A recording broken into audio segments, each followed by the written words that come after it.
ആലപ്പുഴ കലവൂരിലെ സുഭദ്ര കൊലക്കേസ് പ്രതികളുമായി അന്വേഷണ സംഘം കർണാടകയിലേക്ക്. മാത്യൂസും ശർമിളയും ഒളിവിൽ കഴിഞ്ഞ ഉടുപ്പിയിലെത്തിച്ച് തെളിവെടുക്കും. കസ്റ്റഡിയിൽ വിട്ടുകിട്ടിയ പ്രതികളെ കൊലപാതകം നടന്ന കലവൂരിലെ വീട്ടിലെത്തിച്ച് തെളിവെടുത്തു. കോടതി മുറ്റത്ത് വെച്ച് ശർമിള പൊട്ടിക്കരഞ്ഞു.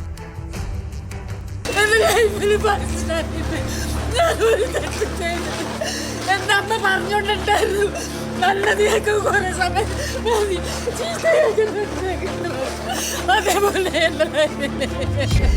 മാത്യൂസിനോട് കളിച്ചും ചിരിച്ചും കുശലം പറഞ്ഞിരുന്ന ശർമിള കോടതിയിൽ നിന്ന് പുറത്തേക്കിറങ്ങിയപ്പോൾ പ്രതികരിച്ചത് ഇങ്ങനെയായിരുന്നു.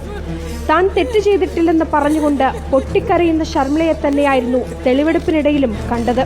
സുഭദ്ര കൊലക്കേസിലെ ഒന്നാം പ്രതി മാത്യൂസിനെയും രണ്ടാം പ്രതി ശർമിളയെയും 8 ദിവസത്തേക്കാണ് പോലീസ് കസ്റ്റഡിയിൽ വിട്ടത്.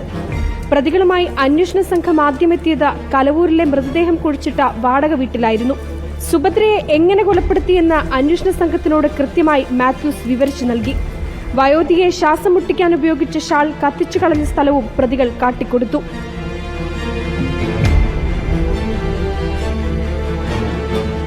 കൊല്ലപ്പെട്ട സമയത്ത് സുഭദ്ര കിടന്നിരുന്ന തലയണ വീടിന്റെ പിറകിലെ വെള്ളക്കെട്ടിൽ നിന്നും കണ്ടെത്തുകയും ചെയ്തു. നിലവിൽ കേസിൽ റിമാൻഡിലുള്ള മൂന്നാം പ്രതി റൈനോൾഡിനായി കസ്റ്റഡി അപേക്ഷ പിന്നീടായിരിക്കും അന്വേഷണ സംഘം നൽകുക. സുഭദ്രയെ മയക്കി കിടത്താൻ ആവശ്യമായ മയക്കുഗുളികൾ എത്തിച്ചു നൽകിയ കുറ്റമാണ് റൈനോൾഡിന് മേൽ ചുമത്തിയിരിക്കുന്നത്.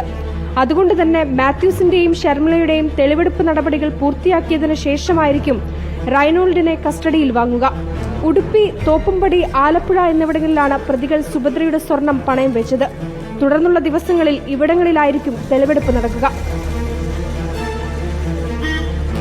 റിപ്പോർട്ടർ, ആലപ്പുഴ.